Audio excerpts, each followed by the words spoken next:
Assalamualaikum warahmatullahi wabarakatuh, sedulur. Ya, jumpa kembali dengan saya Faisal Musu Najib. Nah, di belakang saya seperti yang konco-konco sedulur lihat, ini adalah kolam-kolam di tempat saya.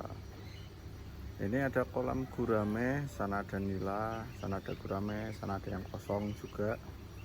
Nah, ini kita bisa lihat sekarang saya menggunakan aerator dalam kolam saya karena beberapa waktu lalu banyak ikan yang mati, jadi saya berinisiatif membelikan aerator karena kepadatan yang sangat tinggi ya, jadi harus dikasih gelembung-gelembung udara biar airnya teraduk dan amoniaknya keluar.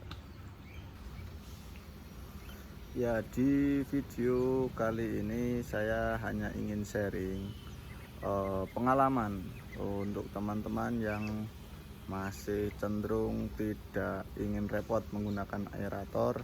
Saya adalah orang yang semula berpikiran seperti itu, tetapi setelah saya praktekkan ternyata untuk kepadatan yang sangat padat pada tebar itu sangat fatal.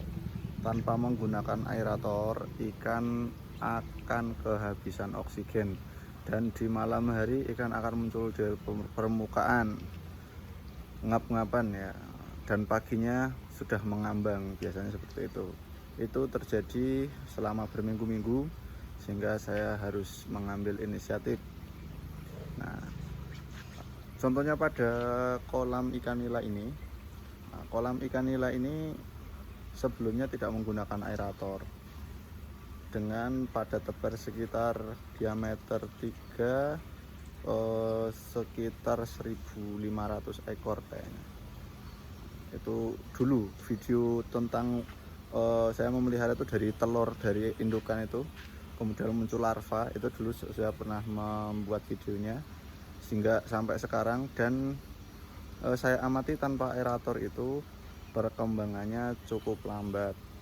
Nah, dan setelah agak dewasa ikan-ikannya mulai pada KO. Nah, kemudian apa yang terjadi setelah saya menggunakan aerator itu ikan-ikan bergerak menjadi sangat lincah dan nafsu makannya lumayan meningkat drastis ya.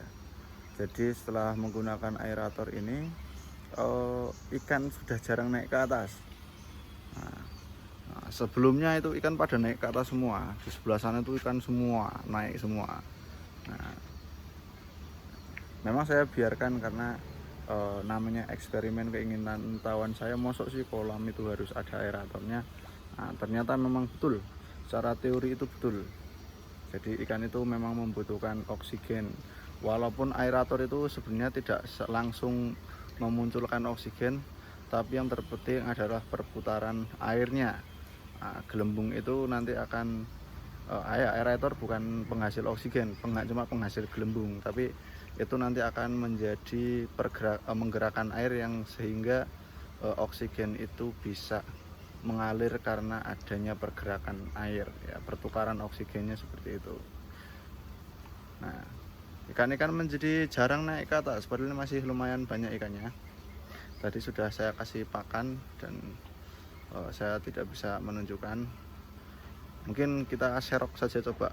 Setelah beberapa waktu perkembangannya cukup terhambat ya.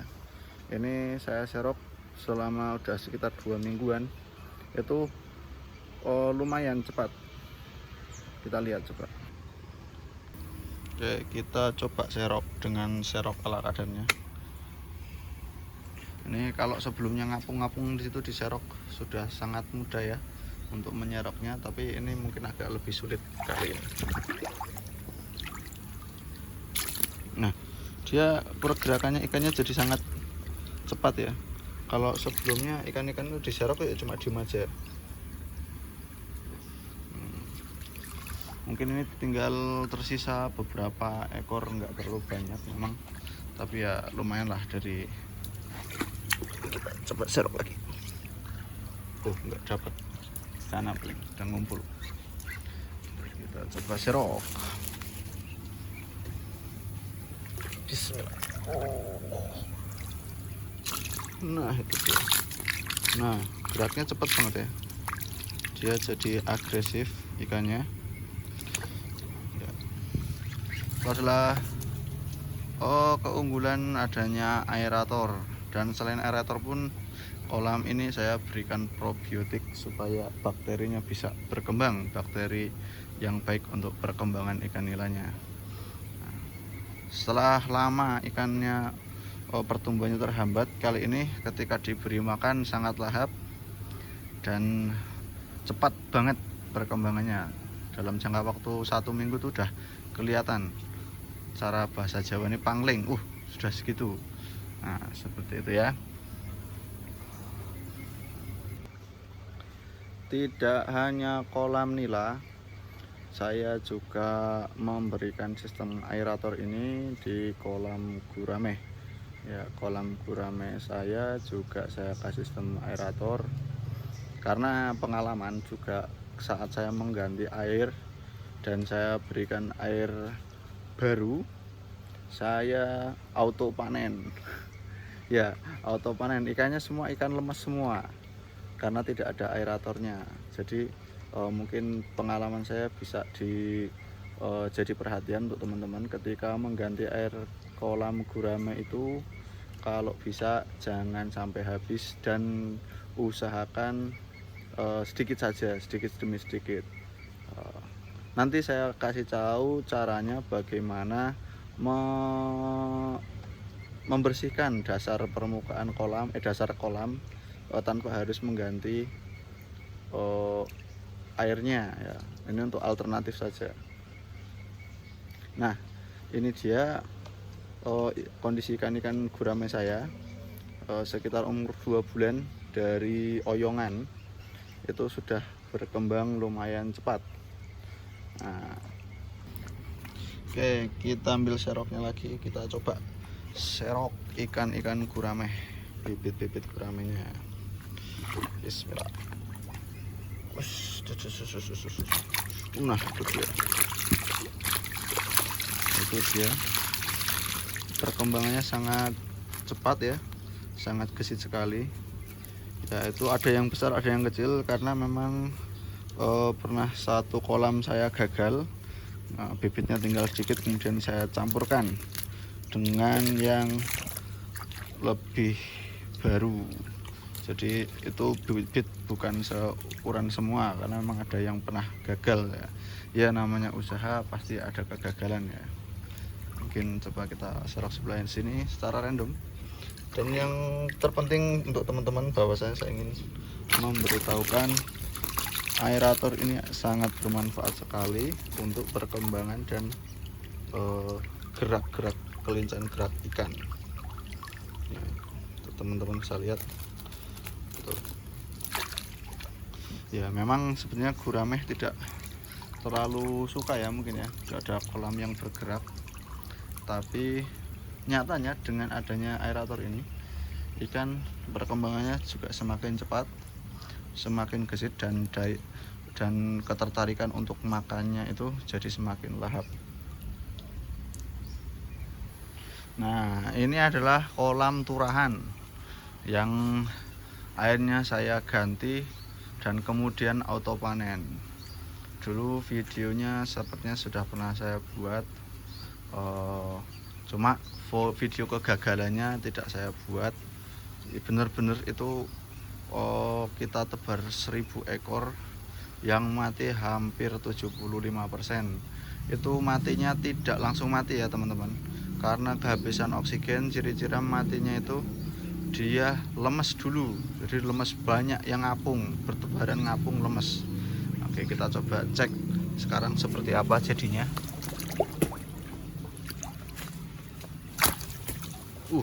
Nah ini dia, ini adalah gurame, aduh sosor rentok. Ini adalah gurame yang bekas kegagalan pertama tanpa menggunakan aerator Sekarang kita kasih aerator, dia jadi lebih gesit. Disosor lebih gesit ya ikannya, warnanya juga oke, pergerakannya juga oke. Ini masih ada sekitar mungkin 200-an ekor ini yang tersisa ya, mudah-mudahan masih bisa bertahan dengan adanya aerator ini. Setelah itu tidak ada kematian lagi. Sebelumnya kematiannya memang benar-benar massal ya, namanya pengalaman. Mungkin video ini nanti bisa jadi referensi ya. Memang kurang gurame kalau misal biasanya tidak menggunakan aerator. Nyatanya menggunakan aerator itu bisa menghindari hal-hal resiko yang tidak kita inginkan. Ya mungkin sekian video yang bisa saya bagikan, pengalaman setelah beberapa bulan saya memelihara ikan gurame dan ikan nila.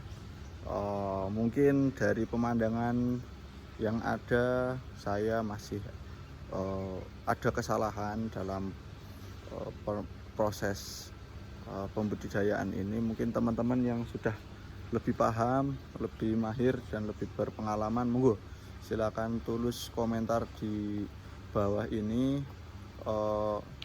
untuk masukan saya, karena saya juga lagi proses belajar dan saya dokumentasikan proses belajar ini supaya siapa tahu juga bisa berguna untuk teman-teman semua ya. Dan bonus ini ada tips dari saya dalam membersihkan kolam tanpa harus menguras airnya dengan cara disedot. Walaupun di sini sudah ada pembuangannya, di situ ada pembuangannya, tetapi kadang-kadang tidak efektif karena ada letak-letak dan kotoran yang tidak bisa tersedot. Nah, ini adalah solusinya. Oke sedulur, untuk bisa menyedot kolam, teman-teman bisa gunakan alat apa saja. Yang penting tidak perlu yang baru, gunakan alat seadanya saja. Nah di sini saya menggunakan pralon ukuran berapa itu, 1,5 atau berapa, ukuran berapa ya, 3/4 dengan selangnya yang bisa dilebokke. Nah ini dia penampakannya. Nah ini adalah pralon yang saya gunakan, kurang lebih panjangnya sekitar ya, menyesuaikan saja dengan kolam panjenengan ya. Nah ini kemudian disambung dengan selang. Oke, bagaimana caranya biar kita tidak perlu sedot-sedot, kita cukup masukkan saja, oh iya, dalam penyedotan ini pastikan teman-teman ngadangi, harus disaring nanti keluaran kotorannya, supaya kalau ada ikan-ikan yang kecil itu tidak nyangkut ya, tidak masuk ke tidak terbuang. Nah oke, kita masukkan saja semuanya ya, kita masukkan ke dalam air semuanya. Oke, ini tidak perlu teman-teman sedot-sedot, cukup masukkan jempol teman-teman ke sini dan ditarik langsung ke pembuangan. Aduh jempol, aduh. Nah dia letaknya keluar semua guys, itu letaknya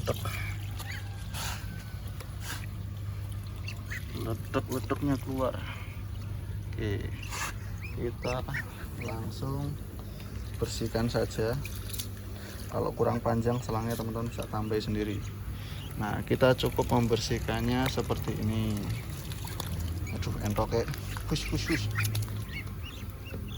Oke, nah kita cukup membersihkan seperti ini. Kita sisir bagian dalam kolam. Nah teman-teman bisa lihat itu kotorannya keluar semua, entok minggir push.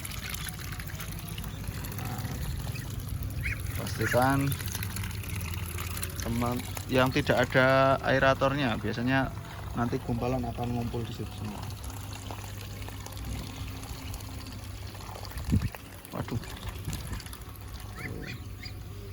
Tuh teman-teman bisa lihat kotoran lototnya keluar semua sampai sana. Tuh udah dihitam semua. Saya lakukan ini sekitar 1 minggu sekali karena memang aduh sus ada ikan yang nyangkut, tapi nggak apa-apa, nanti saja ya dulur. Kalau sudah kita angkat saja biar kita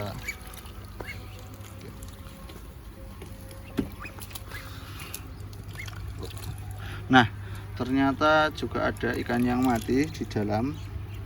Ini ikan ini terkadang tidak ngambang ya, ini memang benar-benar mati. Kita kasih makan aja. Ikannya ada yang mati, tapi itu udah mati lama sekali kayaknya, karena suatu hal mungkin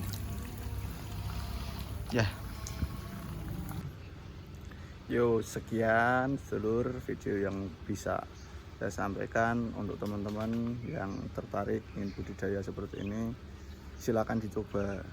Karena saya pun juga awalnya ragu-ragu, tapi setelah saya mencoba ada banyak pelajaran yang bisa saya temui. Kalau kita hanya ragu, kita tidak akan bisa mencoba.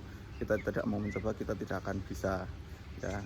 Oke, untuk teman-teman yang baru mampir channel ini, jangan lupa subscribe channel ini, dukung terus channel ini. Kalau misal ada request, monggo silakan ketik di kolom komentar. Terima kasih, sampai jumpa di video yang akan datang. Salam pas duluran. Assalamualaikum warahmatullahi wabarakatuh.